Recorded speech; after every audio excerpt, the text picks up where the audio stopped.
we lack a land ethic. That's where I introduced that concept of a land ethic. So an ethic is something that you do when no one is watching. Okay? A rule is something that you do when people are watching you. Right. But an ethic is deep down in you. You do it because you know it's the right thing to do, and you don't need anybody to be policing you to do it. We have an ethic towards fellow man. And in our case, we can say we have an ethic towards God. Like, how am I supposed to behave in relation to God? How am I supposed to behave in relation to other humans? But where is our land ethic? Where is the ethic that relates to moral decisions in terms of how we relate to the rest of creation? Right. We don't have it. Welcome back to Advent Next, a theological podcast curated for curious faith discussions. This week, our guest is Dr. Daniel Gonzalez-Socoloske, professor of ecology at Andrews University. This week, we are discussing the importance of developing a land ethic, in addition to the ethics we hold towards both God and man. What does it mean to see ourselves as cohabitors of the planet rather than sole occupants? How can we develop a moral compass for how we treat the habitats and life forms with whom we share this vast yet limited resource called Earth? Before we get started, we want to thank the Adventist Learning Community for making this program possible. If you're not already following us on Facebook, Instagram, or YouTube, be sure to find us at the handle @AdventNext. I'm your host, Kendra Arsenal, and this is Advent Next. Part of my dream, even while in the process of becoming a biologist, was sharing that biology. So people like David Attenborough and all these documentary filmmakers and sharers of the information, just high admiration. And I have been a part of 2 documentaries dealing with manatees where I was called in as a scientific expert. That's awesome. And they were a blast. It was really fun to be a part of. How did you get interested in biology? How did that become a passion of yours? And where did you study? Yeah. Well, first of all, thank you for having me. I think, biology is a broad field. And I think a lot of people that are interested in ecology, in field biology like I am, can trace the origin of that desire to their early childhood. And that's certainly the case with me. I knew from very early on that I wanted to be a biologist. I didn't know at the time that it was called being a biologist, but I recall, for instance, in 5th grade during a science project where I prepared a project here locally on an endangered butterfly that we're still dealing with. And I went to Andrews University to talk to someone at the biology department. I didn't know anybody to help me find a specimen similar or maybe of that butterfly that I wanted to do the presentation on. So I think I can, if I look back now with hindsight, I can see that there was an early interest that was not imposed on me by anybody other than my own love of nature. Curiosity. Yeah. And you were in the 5th grade when this happened? Mm-hmm. Right here in Ruth Murdoch. Okay. Yeah. That's interesting. And so you just began to follow that passion. And how did that lead you into, you got a degree from Duke. Yeah. So I in high school, I already knew, okay, I want to be a biologist. I had, I watched documentary films in nature. I was an avid fan, and I would consume National Geographics like maybe other kids consume comic books. Yeah. I wasn't really interested in sports. I played sports, but never at like the competitive level.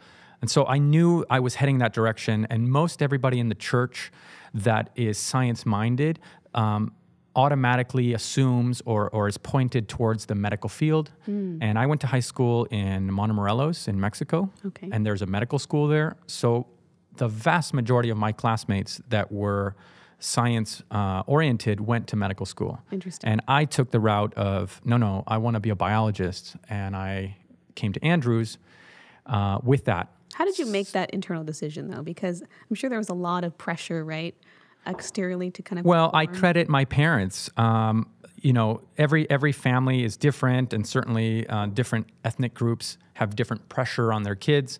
And in my case, both my parents are educators. They both have PhDs in education. So they believed in education, but they also believed in following your own desire and your passion. And so they never, they just said, you're going to college. What you study there, that's up to you, but we're going to help you go to college. So there was no pressure to go to medical school or dental school. That was never even assumed. And so I just didn't have that. And I never had that desire. I'm not as interested in humans in that sense. Okay. And so how did that lead you? And you have your PhD from Duke. Yes. So I did my undergrad here and then subsequently a master's at Loma Linda. And then the doors were opened for a PhD at Duke, which at the time I didn't really realize what I was getting myself into. I knew I wanted to do a PhD in biology. My master's work was in Honduras. And it so happened that randomly a professor from Duke emailed me asking for logistical help to work at that same site with primates. I was working with manatees. And why did he ask me? Because I opened up that site to work with manatees. And so when he consulted somebody locally there, they said, oh, well, we have a student that came from California that, has been working here. Ask him how he pulled it off, in terms of the logistics. And then when I finished at Loma Linda, I emailed this individual again and I said, hey, I'm finishing up my master's. Would you consider, do you have any openings for your PhD program in terms of someone working in your lab? And he said, come on over, let's interview. And one thing led to another. And that's fantastic. Yeah. So when you are, we're going to get into this article that you wrote, which is called Why Nature Matters. Yes. And it reveals some of your passions and interests. But before we get there, I'm curious about how was your experience at Duke and pursuing the biology field and at the same time holding on to your faith? Did you ever find tension in those areas and how did you deal with it? Yeah, I mean, certainly there is tension in my field to a certain degree with our denomination. I don't know if so much with our faith, but certainly with our denomination. And that's not unique. There are other fields that have tension as well, I'm sure. In my undergrad, we only slightly talked about some of these topics. We didn't really thoroughly cover some of the topics that might have some tension. And so I didn't really experience that until my master's. And I went to Loma Linda for my master's. And so it was there that I was really able to express freely some of the questions that I had, and it was a safe location, if you will, because it was still within the Adventist circle. Duke was actually a remarkable experience. I was shocked to a certain degree at how non-aggressive and amicable the other faculty were and my colleagues around me. So I never at any point felt any pressure or not like the movies. No, and everybody's experience is unique. Right. So I am not discounting anybody who has been ridiculed or has felt pressure, but at least in my field, and mind you, I worked with a primatologist. So the way it works in biology is if you work with anything other than humans, you're a biologist. If you work with primates, you're an anthropologist, a biological anthropologist. That is, if you're working with monkeys and apes. And if you work with humans, then you're a cultural anthropologist. So I was working with a biological anthropologist. That means that department specifically studied monkeys, apes, all primates, and primate evolution.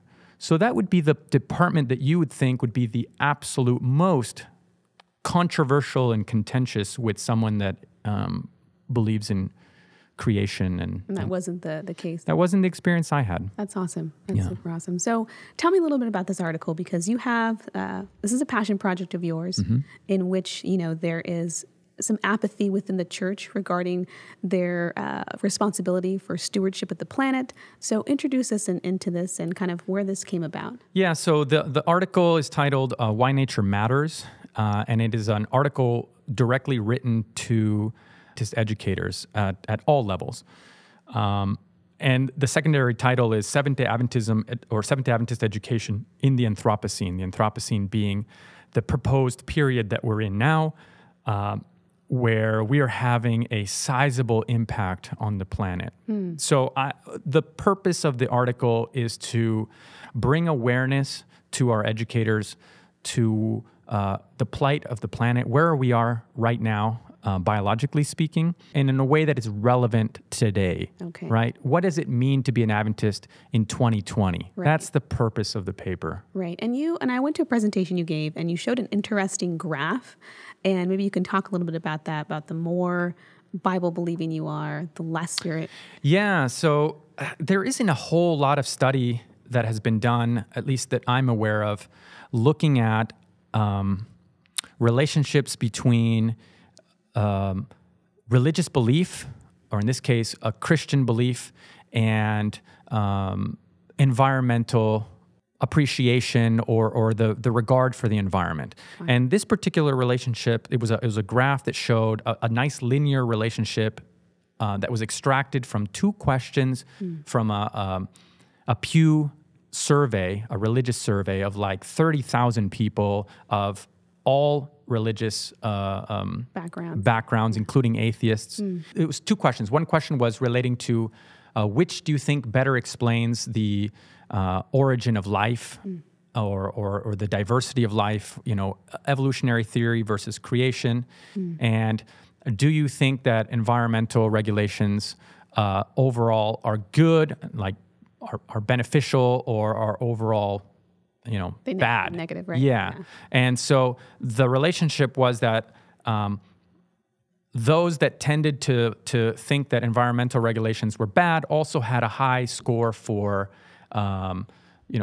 creation belief. And those that appreciated or recognized that environmental regulations were good and necessary also had a high score on evolution being the explanation for life. And I thought that was really striking. And we as a church were not an exception. We were right on that relationship. We weren't at the very corner of no regulation, but we were certainly on that linear trend. Wow. And why do you think that is? Because I thought that was an interesting relationship because, we've been given kind of this mandate to be stewards of the earth, coming from the Christian narrative. Adam is told to, name the animals and care for it and to be a husband to the earth. So why, from that biblical perspective, would we necessarily not see the importance of having environmental regulations or addressing ecological concerns? What's been your experience? Yeah. So again, we haven't really studied to see why our theory and our action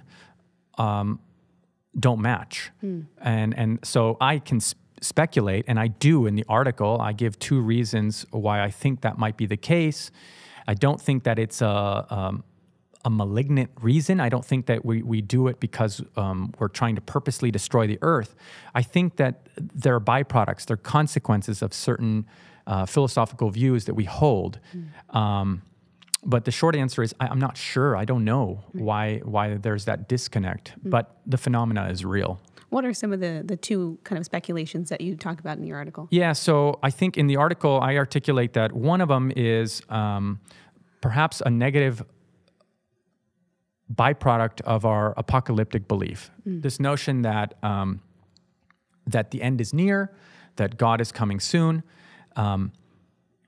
gives us relief from the guilt that we should feel for destructive behavior.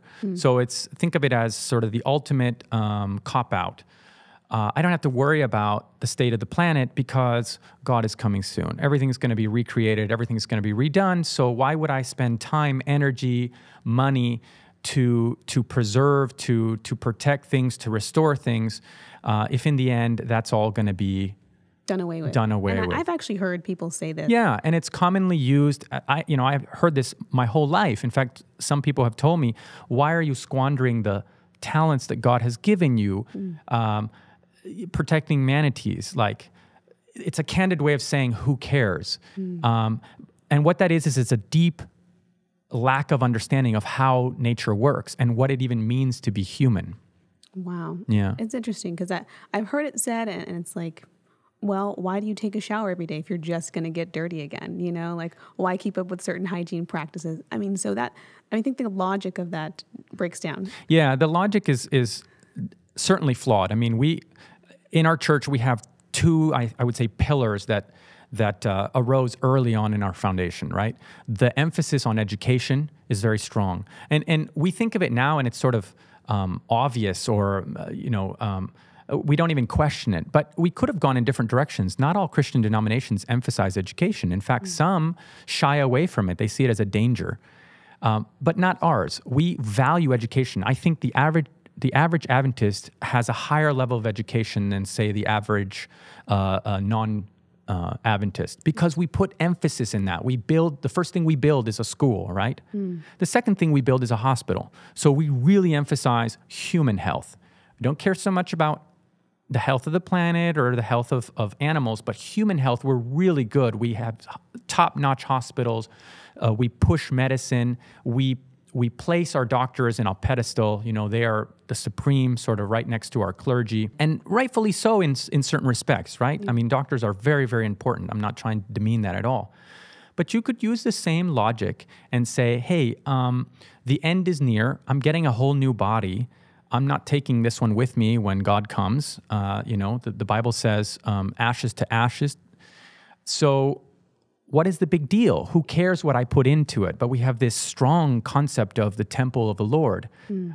What about the rest of the creation? Was his garden not his temple too? So I think that the analogy or the excuse breaks down very quickly. Wow. If you think it through. No, I think so. And I think that's a really great point too. Like, we don't tend to put a lot of resources when it comes to nature. What is some of your critique about, what are some of the things that kind of get under your skin when you're thinking about we should be putting more resources and times into X areas? Well, certainly if you read we put out an official statement. The church put out an official statement on the environment in like the mid-90s. I want to say 93, 94. I have it in the article. It's not one of our fundamental beliefs by any stretch of the imagination, but it is an official statement. And the language in the statement is so strong. It is inspiring to read. You read it, and I would guess that probably 90% of your readers have never read it or don't even know that we have an official statement on the environment. And the truth is, point to me where we have used that statement to make any large-scale decision about how we go about our business, whether it be building things or where we invest money.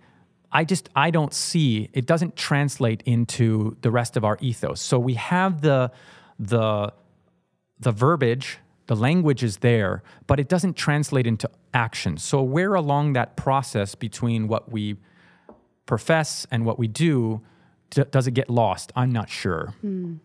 So you talked about there are two reasons that somebody might kind of brush off, taking care of the environment. One was the sense that God is coming back soon, so why worry about it? What was the second one? We lack a land ethic. That's where I introduced that concept of a land ethic. So an individual by the name of Aldo Leopold, he was a naturalist, a biologist, wrote a series of essays, and he compiled them in the 40s, and he put together a book called A Sand County Almanac, sketches here and there. And in his final chapter, he has an essay called A Land Ethic, and he introduces this concept of a land ethic. What does he mean? Land not in the sense of like terra firme, as in what you and I walk on. Land, he means everything around us that is non-human. So the mountains, the soil, the rivers, the air, the biological aspects to it, the plants, the animals. So he explains an ethic is something that you do when no one is watching. Okay? A rule is something that you do when people are watching you. Right. But an ethic is deep down in you. You do it because you know it's the right thing to do, and you don't need anybody to be policing you to do it.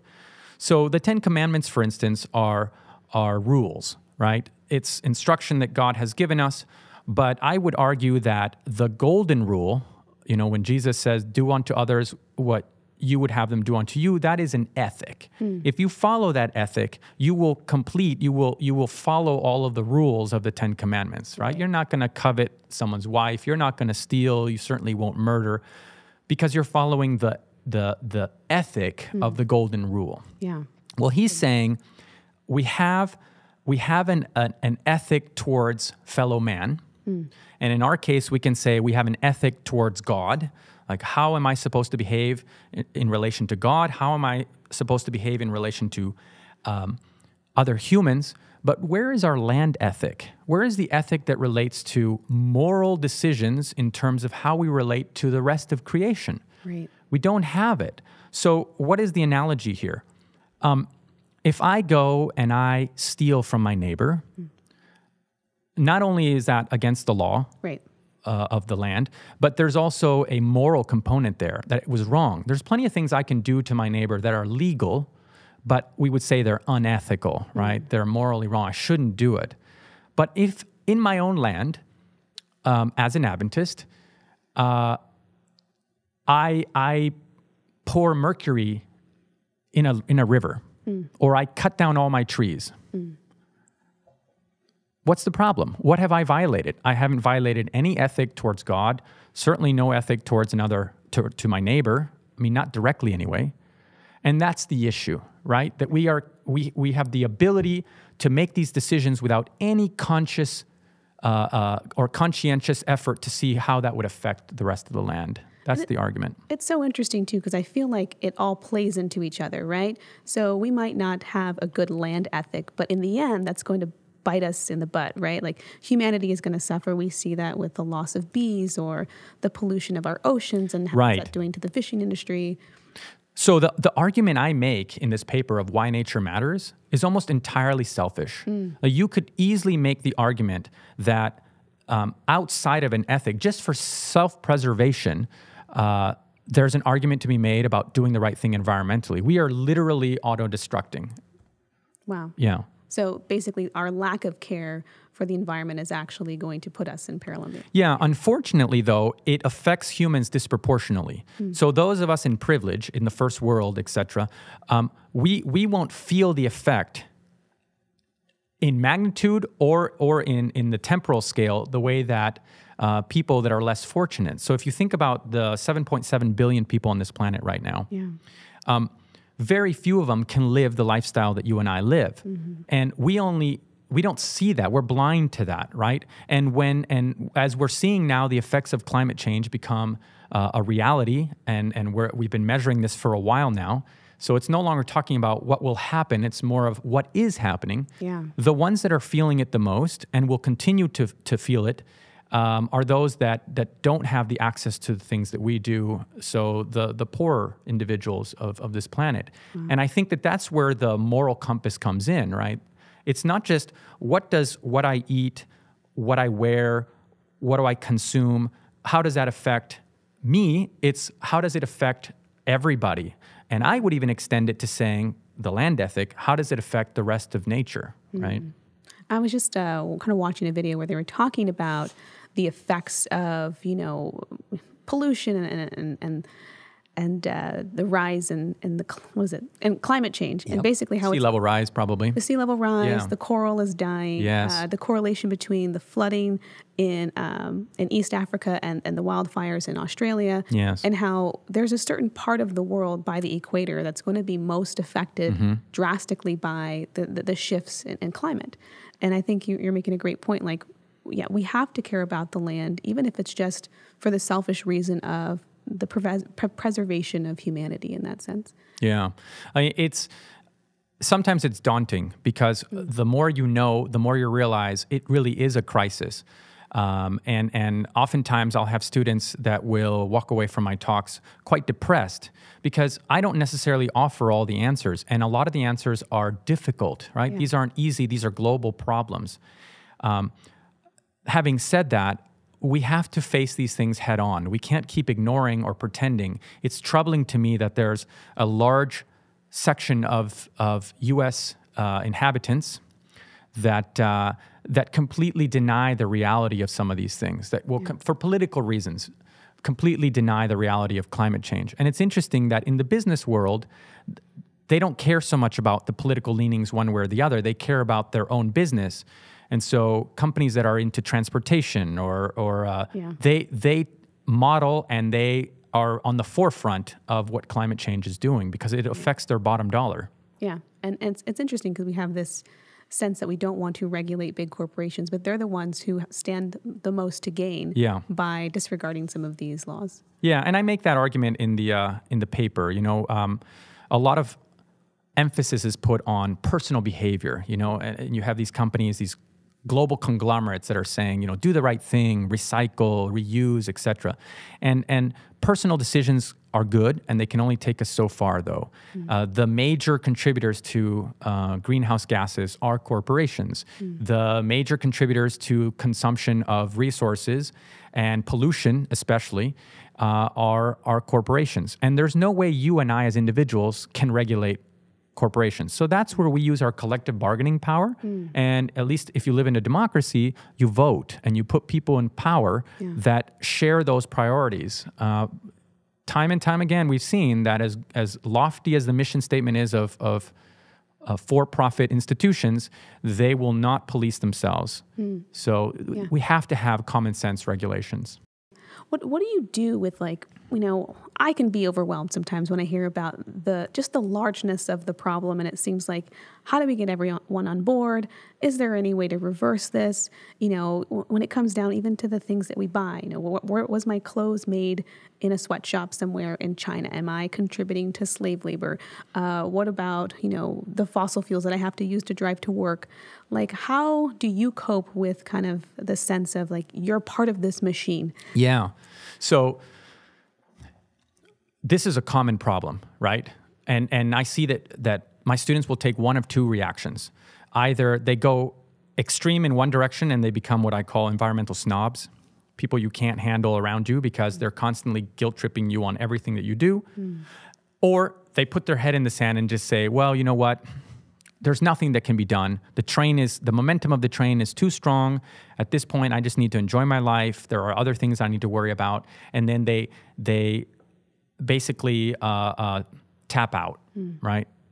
And unfortunately, nothing happens passively. So if you step out of the conversation, if you no longer care about these things, then those that are causing these things actively win, right? Because now there's no resistance. On the other hand, if you take the extreme view of becoming an environmental snob, where you are looking down on everyone for all the things that they're doing that you don't agree with, then you also lose out. So I always try to tell my students, take a moderated approach, right? Think globally. There are many, many religions. There are many, many ways of being human on this planet.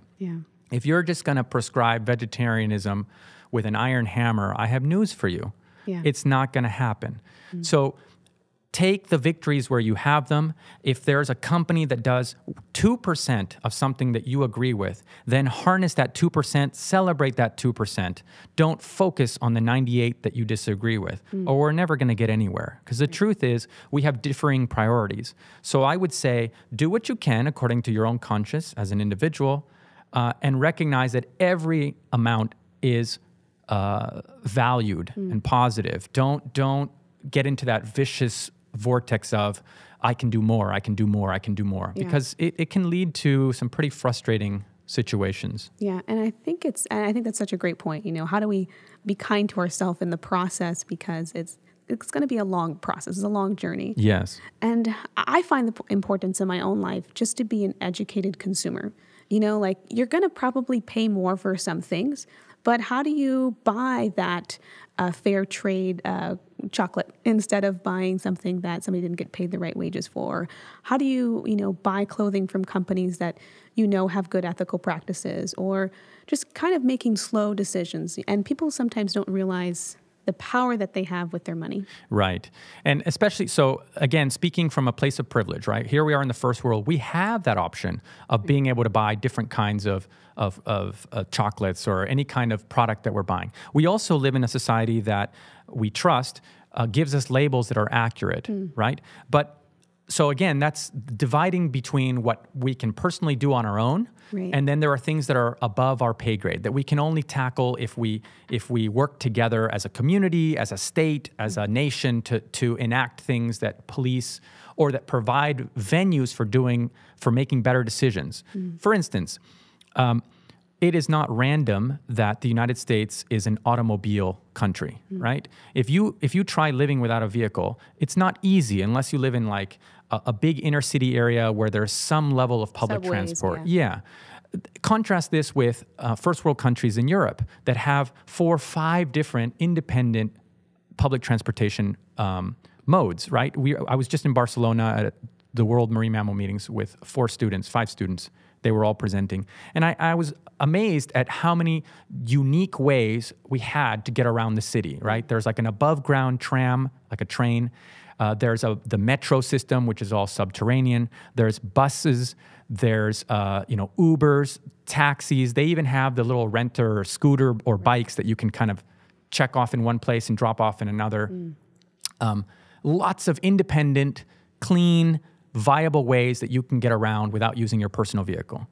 Now, contrast that with the Midwest somewhere. Yeah, or even a fairly big area like Los Angeles. Yep. Okay, what are your options in Los Angeles? It's a city that's spread out. It's not like New York where it's all skyscrapers, and if you kind of live in downtown, you can use the metro, although we can talk about the efficiency of that or not.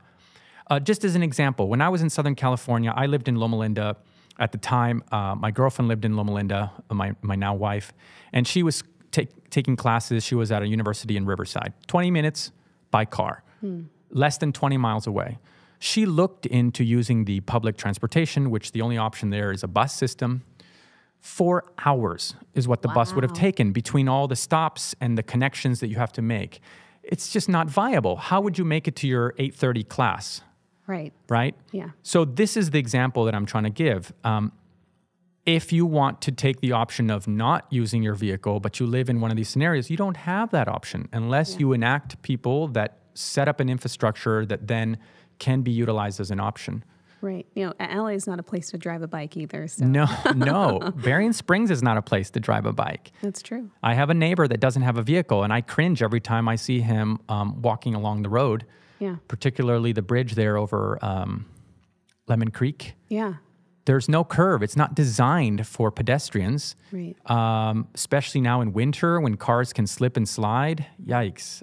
So it's just not built. You're really at a disadvantage if you don't have a vehicle. I really like the way you put about, really harnessing our collective power to make changes, because I think there are some people, and especially Christians, who might feel tentative about acting in the public square and being political, but to understand that sometimes that's the only way to make big changes happen. You can control so much in your own sphere, but on larger issues, you need to work together as a collective, and that there's actual real biblical ground to do that, and you should do that. Yeah, and I mean, we see that in our church as well, right? You as an individual will make your decisions about your own household, etc. But when you're part of a church community, you as a church community make decisions about, whether you should expand, build something new, refurbish your church, and then what materials, etc. So this is all done collectively. And then beyond that, say as a conference or as a union. So all of these, every time you go up in hierarchy, if you will, you can make bigger and accomplish bigger things, if you will. So what's your diagnosis? Like if we don't pay attention, if we don't do something, we put our heads in the sand, like what are some things that are going to start happening if we don't make changes? Well, the things have already happened. So just biologically speaking, the climate, that is the average weather, globally speaking, has increased and is continued to increase. We just had 65 degrees reported as a temperature in Antarctica for the first time. Wow. Granted, it's their summer right now, but still, 65 degrees, that's remarkable. Yeah. We've had a very mild winter this winter. Of course, you never want to take one anecdotal and draw that too much. We always look at global patterns. And 2019 was the second warmest year on record. So that's saying something right there. And if you look at the spread, I think I showed this in my presentation, where if you look at the spread of the top 10 warmest years, they're all like post-2000. So we're clearly seeing a warming trend. And you might think, well, what's the big deal with that? But if you understand how ecology works and how everything is interdependent, and it's all very intimately tied into sort of a web of relationships, trophically and otherwise, things begin to break apart and we start seeing some major effects. So we see fires where we didn't see them as prevalent, and they're harder fires that burn more than they should burn. There are fire-adapted, there are fire-adapted habitats, but then if they burn too intensely, then it's too much. What we saw in Australia was absolutely devastating. The carnage of wildlife It's heartbreaking. You look at the latest reports that came out are talking about decades, if not centuries, to try to recover some of the populations in terms of wildlife. Maybe some of them won't recover. There's rare marsupials there that might be on the brink of extinction now due to those fires. Wow. The forests don't just regrow instantly. This takes time. Yeah.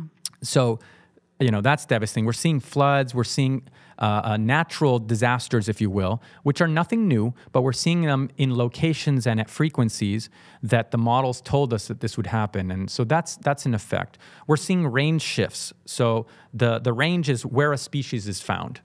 And as climate changes, then the niche, what that species is adapted to survive in, shifts. And so they must shift too. So species are heading north and south, in other words, away from the equator, seeking the temperature ranges that they're adapted to, or up mountains. But there's only so far up you can go, and there's only so north or south you can go, especially if, let's say, we have a boundary that we have designated as a protected area. And then there's a species range shift, and it shifts outside of that park and into areas that now are used for agriculture, farms, cities, whatever. There's nowhere for them to go. They're squeezed out of their available habitats. So that wildlife area is still there, but it's no longer suitable for the species that it was designed to protect. Wow. And we're seeing that. We're also seeing the immersion of diseases that weren't there before. And so we've had a fungal disease that has wreaked havoc on amphibian populations globally. We've seen... And for various reasons, right? Anytime you have populations that are already stressed, which they are because of land change and fragmentation, you add to that anything else, a disease, a mutation, and it can compound the problem, and then we're in real trouble. So hopefully this program has inspired you to begin thinking about how to incorporate a land ethic into your moral compass and decision-making. Recommended reading for this week is Dr. Daniel Gonzalez-Socoloske's article entitled Why Nature Matters, SDA Education in the Anthropocene, which can be found for free in the Journal of Adventist Education. We want to thank the Adventist Learning Community for making this program possible, as well as our guest, Dr. Daniel Gonzalez-Socoloske. Be sure to tune in next week for part 2 of our talk on environmentalism and the church. If you're not already following us on Facebook, YouTube, or Instagram, be sure to do so at the handle @AdventNext. Some of you have been writing in with recommended programs for the future. Keep them coming. Thanks so much for tuning in, and see you next week.